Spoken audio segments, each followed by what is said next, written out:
Cars.com Auto Review. Okay. Hi, I'm Joe Weisenfelder of Cars.com. Getting our first look at the 2010 Volkswagen Golf and GTI. We're going to start with the GTI. The problem the GTI always had was that it was too cute looking. It wasn't very aggressive for a sport-oriented compact. They've made some changes. I like it a lot. Broad, the red is a special touch that's not on the regular Golf. It's also a lot more aggressive, more grills down low. And the headlights are really interesting. They're doing neat three-dimensional stuff under clear plastic. They've got these little visors over the projector beam headlights. Again, it gives another dimension where it used to just be, a piece of glass, and then they went to a piece of glass over, a simpler setup. Now it's three-dimensional. Now the 18-inch wheels haven't changed. They are still the Hufeisen type, which is German for horseshoe. I also know how to ask for the library and where's the bathroom. Now there's some changes around the back too.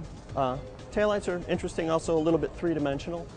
You'll see the dual exhausts, a different look, but the engine is basically the same as it was. Most of what we're seeing here is a styling change. And I also think it's interesting how the diffuser here is kind of separate. This gap here is intentional. An interesting look. It's not the only place I've seen it, though. To be fair, I saw it on a Pontiac G8. There's some styling changes on the inside, too. You'll notice the flat-bottom steering wheel. This was in the 2009, but the style is still a little bit different. And it has the red accent stitching. That's also on the shift boot here. Overall, the materials are really good. I mean, this is what Volkswagen has done well for virtually forever. They always use either real metal or just really, really convincing stuff instead of that plastic trying to look like metal. And when it comes to using new materials, they tend to do always something unique, something that we haven't seen before. This is pretty interesting stuff here. It's ribbed. There's an interesting feel to it. It's kind of like the piano black we've seen with a little bit of aluminum trim, but again, they tend to do things right. Now it's a similar story with the 2010 Golf, which used to be called the Golf, and then it was called the Rabbit. Now it's called the Golf again. It's the more modest version that the GTI is based on.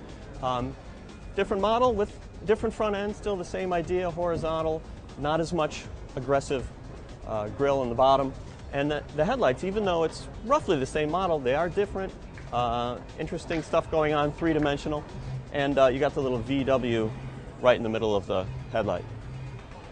We showed you a four-door of the GTI. This is a two-door hatchback of the Golf. Pyramid is optional equipment. Now it's a similar story here. Redesign, new dashboard, next generation of navigation system. The steering wheel is a different one, not the same flat on the bottom, not as sporty. But generally speaking, it's about the materials in this thing. People are typically willing to pay a little bit more for a Volkswagen than they would other things in the class, and that's part of the reason. We were just in the 2010 Mazda 3, and they've gone from a really nice ebony, lacquered black look to the fake, plastic looking like metal thing. And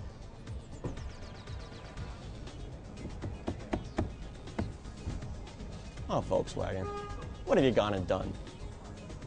For more car-related news, go to Cars.com or our blog, KickingTires.net.